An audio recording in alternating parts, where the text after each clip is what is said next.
नमस्कार दोस्तों, आप सभी का स्वागत है आपका अपने YouTube चैनल मैथ सर्कल में। दोस्तों, आज का जो हमारा कॉन्सेप्ट रहेगा वो है विलोपन विधि। आज हम इस वीडियो में सीखेंगे कि दो चर वाली दो रैखिक समीकरण दी जाती है, तब उनको आपस में सरल कैसे किया जाता है विलोपन विधि के द्वारा। ठीक है, तो ये सब सीखने के लिए इस वीडियो को पूरा जरूर देखिएगा। तो देखिए, ये सवाल करवाने से पहले मैं आपको बता देता हूँ कि ये जो विलोपन विधि वाला कॉन्सेप्ट है, दो चरों वाले रैखिक समीकरण को सरल करने का, ये क्लास 10 के विद्यार्थियों के लिए बहुत ही महत्वपूर्ण है। ठीक है, तो इस वीडियो को पूरा जरूर देखिएगा क्लास 10 के विद्यार्थी। तो यहाँ पर ध्यान दीजिए, हमारे सामने सवाल क्या है, x प्लस वाई बराबर 5 है। ये एक समीकरण दी गई दो चरों वाली, और दूसरी समीकरण 2x माइनस 3y बराबर 4 है। ठीक है, ये दो में समीकरण दी गई, इन दोनों को आपस में विलोपन विधि के द्वारा सरल करना है। तो देखिए, सबसे पहले आपको क्या करना है, जो पहली समीकरण दी गई इसको समीकरण नंबर 1 मान लेना है, और जो दूसरी समीकरण दी गई इसको समीकरण नंबर 2 मान लेना है। ठीक है, अब देखिए, अगर मैं विलोपन विधि में इस विलोपन की बात करता हूं, तो विलोपन का अपने आप में मतलब क्या होता है, विलुप्त। विलुप्त का मतलब गायब हो जाना। ठीक है, गायब का मतलब कट जाना। तो आपको क्या करना है, इन दोनों समीकरण को सरल करने के लिए ये जो इनमें दो चर दिए गए, यानी कि x और y, यहां पर भी x और y, ये जो दो चर हैं, इन दोनों चरों में से किसी एक चर को विलुप्त कर देना है। विलुप्त का मतलब गायब कर देना है। ठीक है, नहीं, गायब कर देना है या काट देना है, जिससे कि हमें सिर्फ एक ही चर बचा रहे। तो देखिए, भी इन दो चरों में से किसी एक चर के गुणांक आपको समान करते हैं। अब किसके गुणांक समान करने हैं, एक्स या वाई के, ये आपके ऊपर निर्भर करता है। ठीक है, कि आप किसको काटना चाहते हैं। जिसको काटना चाहते हैं उसको आप गुणांक में समान कर सकते हैं।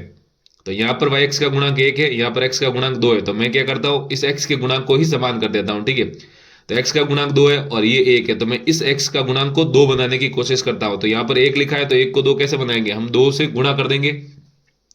इस समीकरण को 2 से गुणा कर देंगे, तो मैं यहां पर लिखूंगा समीकरण 1 को 2 से गुणा करने पर। ठीक है, नहीं, समीकरण 1 को 2 से गुणा करने पर आपको इन दोनों समीकरणों में से किसी एक चर के गुणांक समान करने हैं, गायब करने के लिए या एक चर को विलुप्त करने के लिए। जिसको विलुप्त करना है, या फिर एक्स को विलुप्त करना है या फिर वाई को, तो आप इनमें से किसी भी एक चर के गुणांक समान कर दीजिए। तो 2 से गुणा करने पर, तो देखिए, समीकरण 1 को मैं 2 से गुणा करूंगा तो 2, और समीकरण को गुणा करने का मतलब ये जो बराबर होता है नहीं, इसके बायां पक्ष 2 से भी गुणा हो जाएगा और इसका दायां पक्ष भी 2 से गुणा हो जाएगा। तो बाएं पक्ष में x प्लस वाई है, तो ये दोनों 2 से गुणा हो जाएंगे, और दाएं पक्ष में जो 5 है ये भी 2 से गुणा हो जाएगा। तो देखिए, इसको 2 से गुणा करवाते हैं।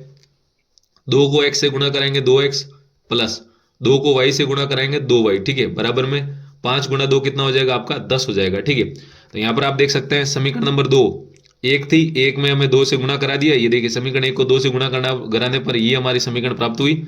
अब देखिए, यहाँ पर x का गुणांक कितना है, 2 है, और यहाँ पर भी x का गुणांक कितना है, 2 है। तो देखिए, इन दोनों में x का गुणांक क्या हो गया, समान हो गया। ठीक है, तो इसको आप दे दीजिए समीकरण नंबर 3। अब हम क्या करेंगे, इस x को विलुप्त कर देंगे। विलोपन विधि से सरल कर रहे हैं, तो x को विलुप्त कर देंगे या x को काट देंगे। ठीक है, ये कब करना है, जब आपको चर के गुणांक समान करने हैं। यहाँ पर हमने x के गुणांक समान कर दिए हैं। समान आपको हमेशा ऐसे गुणा करके ही करना है। ठीक है, तो हम क्या करेंगे, इस दो जो समीकरण है और ये जो 3 समीकरण है, इन दो में से आप 3 को घटा दीजिए। देखिए, 2x में से 2x घटेगा तभी तो 0 होगा, यानी कि तभी तो x कटेगा। तो हम क्या करेंगे, इस समीकरण नंबर 2 में से इस समीकरण नंबर 3 घटा देंगे, या फिर आप समीकरण नंबर 3 में से समीकरण नंबर 2 घटा सकते हैं। इन दोनों में से आपस में किसी को भी किसी से घटा सकते हैं। तो हम क्या करते हैं, इस 2 को इस 3 में से घटा देते हैं। तो देखिए, मैं क्या लिखता हूं, समीकरण नंबर 2 में से समीकरण नंबर 3 घटाने पर। ठीक है, समीकरण नंबर 2 से 3 घटाने पर। तो यहां पर ध्यान दीजिए, समीकरण नंबर 2 क्या है, 2x माइनस 3y बराबर में कितना है, 4 है। अब इसमें से आपको घटाना क्या है, समीकरण नंबर 3। तो समीकरण नंबर 3 क्या है, 2x प्लस 2y बराबर 10 है। तो यहां पर लिखेंगे 2x प्लस 2y, और बराबर में कितना हो जाएगा, 10 हो जाएगा। ठीक है, अब हम क्या कर रहे हैं, इस समीकरण में से इस समीकरण को घटा रहे हैं। तो जब भी देखिए घटाते हैं, तो जो नीचे जो समीकरण होती है इसके चिन्ह आपको बदल देने हैं। तो यानी कि 2x के आगे क्या है, प्लस है, तो ये हो जाएगा माइनस, और 2y के आगे क्या है, प्लस है, तो ये हो जाएगा माइनस, और इस 10 के आगे क्या है, प्लस है, तो ये हो जाएगा माइनस। ठीक है, कहने का मतलब जो नीचे समीकरण होती है ना, उसके चिन्ह आपको बदलने हैं। यदि प्लस है तो माइनस करना है, यदि माइनस है तो प्लस करना है। यह बात हमेशा आपको ध्यान रखनी है। तो देखिए, मैंने चिन्ह बदल दिए क्योंकि हम घटा रहे हैं, और जब आप जोड़ते हैं तब ये जब नीचे वाली समीकरण होती है, तो इसके जो चिन्ह होते हैं उसको आपको वैसा का वैसा रखना है। ठीक है, कोई बदलाव नहीं करना है। लेकिन जब घटाते हैं तब आपको चिन्हों को बदलना है। यदि प्लस है तो माइनस है, यहाँ पर तो सभी प्लस थे इसलिए सभी माइनस हो गए। अगर माइनस का होता तो वो प्लस का हो जाता है। ठीक है, अब हमें देखिए 2x minus 2x, 2x minus 2x क्या हो जाएगा, 0 कट जाएगा। -3y और -2y। अब ये +2y नहीं रहा है, अब हमने इसको चिन्ह बदल दिया है तो ये माइनस का 2y रह गया है। तो -3y और -2y आपस में मिलकर कितने हो जाएंगे, -5y बराबर 4 - 10। 4 + 10 पहले था, अब हो गया है 4 - 10। 4 - 10 कितना हो जाएगा आपका, -6 हो जाएगा। ठीक है, यहाँ से हम y का मान निकाल सकते हैं। तो देखिए यहाँ पर ये -5y का मतलब क्या होता है, -5 गुणा y होता है।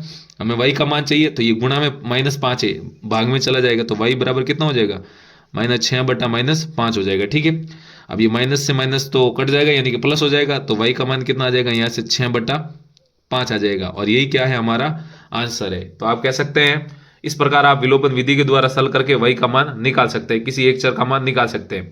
तो यहाँ पर आप देख सकते हैं हमारे सामने एक चर y का मान निकल आया है 6/5।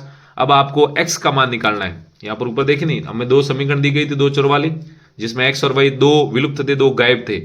तो हमने x का और y का मान निकालना था। तो देखिए हमने y का मान निकाल दिया, जो कि हमारे पास कितना आया, 6/5 आया। अब हमें x का मान निकालने के लिए क्या करना है, देखिए ये जो y का मान 6/5 आया है, ये जो y का मान 6/5 है, आप चाहे इस समीकरण नंबर 3 में रख दीजिए, चाहे समीकरण नंबर 2 में रख दीजिए, चाहे समीकरण नंबर 1 में रख दीजिए। इनमें से किसी भी समीकरण में ये y का मान आप रख सकते हैं। रखने से आपको x का मान प्राप्त हो जाएगा। अब अगर मेरी सलाह माने तो आप उस समीकरण में रखिए जो समीकरण सरल करने में आसान होती है, ताकि आपकी जो गणना है वो आसान रहेगी। अब समीकरण आसान है ये कैसे पहचानेंगे, तो देखिए जिसमें छोटी छोटी संख्या दी जाती है, जिसमें जो चर के गुणांक है वो छोटी छोटी संख्याएं होती हैं। यहाँ पर आप देख सकते हैं x का गुणांक 2 है, यहाँ पर y का गुणांक -3 है, बराबर में 4 लिखा हुआ है। यहाँ पर 2, 2 और 10 है। लेकिन अगर समीकरण नंबर 1 को देखेंगे तो देखिए 1, 1 और 5 है। यहाँ पर समीकरणों जो चरों के गुणांक है, इस समीकरण में जो चरों के गुणांक है वो क्या है, आसान छोटी छोटी संख्या है। तो आप क्या करेंगे, ये जो y बराबर 6/5 आया है, इसी 6/5 को आप इस समीकरण नंबर 1 में रख दीजिए। तो मैं यहाँ पर लिखूंगा, देखिए समीकरण नंबर 1 में y बराबर 6/5 रखने पर, ठीक है, ये जो समीकरण नंबर 1 थी हमारे पास, इस समीकरण 1 में y बराबर 6/5 रखता हूं। तो ध्यान दीजिए x प्लस y का मान कितना रख रहा हूं, 6/5, ठीक है, और बराबर में क्या है आपका 5 है। ठीक है, अब इसको हमें सरल करना है। तो ये प्लस का 6/5 है, पक्षांतरण करेंगे तो उधर उधर चला जाएगा। तो यहाँ से देखिए x बराबर 5 और ये प्लस का उधर जाते ही माइनस का 6/5 हो जाएगा। ठीक है, अब इसको हमें सरल करना है। तो x बराबर, इसके बटा में कुछ नहीं तो 1 मान सकते हैं आप, या फिर आप इसको डायरेक्ट इससे गुणा करा सकते हैं, कैसे भी कर सकते हैं, चाहे एलसीएम लेके करिए, यहाँ पे डायरेक्ट करिए। तो देखिए मैं डायरेक्ट बताता हूँ आपको, जब भी ऐसी जोड़ बाकी करने के लिए कहता है तो आपको क्या करना है, जो ये पास में जो पूरी संख्या लिखी रहती है, यानी कि 5 को 5 से इसके भिन्न के हर, यानी कि 5 को इस संख्या से गुणा कराना है। तो 5 को 5 से गुणा कराएंगे, कितना आएगा 25, फिर ऊपर कितना -6 और पूरे के बट्टा में क्या लगा देना है 5। ठीक है, जब आप एलसीएम लेके करोगे तभी यही आएगा। तो x बराबर 25 - 6, 25 - 6 कितना हो जाएगा 19 और बट्टा में कितना है 5 है। तो यहाँ पर आप देख सकते हैं x का मान भी हमें प्राप्त हो चुका है। तो x का मान कितना आया 19/5 और जो y का मान आया वो कितना आया 6/5। तो उम्मीद करता हूँ आपको समझ में आया होगा कैसे दो चरों वाली दो रेखिक समीकरण दी जाती है, तब उनको विलोपन विधि के द्वारा सरल किया जाता है। यदि आपको समझ में आए तो वीडियो को लाइक कीजिए, और अभी तक चैनल को सब्सक्राइब नहीं किया है तो वीडियो के नीचे वाला जो लाल बटन है उसको जरूर दबाइए। आपसे अनुरोध है कि आप इस वीडियो को लाइक जरूर करिए, ठीक है, नहीं लाइक आप नहीं करते हैं तो आप इस वीडियो को लाइक जरूर कीजिएगा। तो आज के लिए इतना ही रखते हैं, जल्दी मिलते हैं हम एक और ऐसे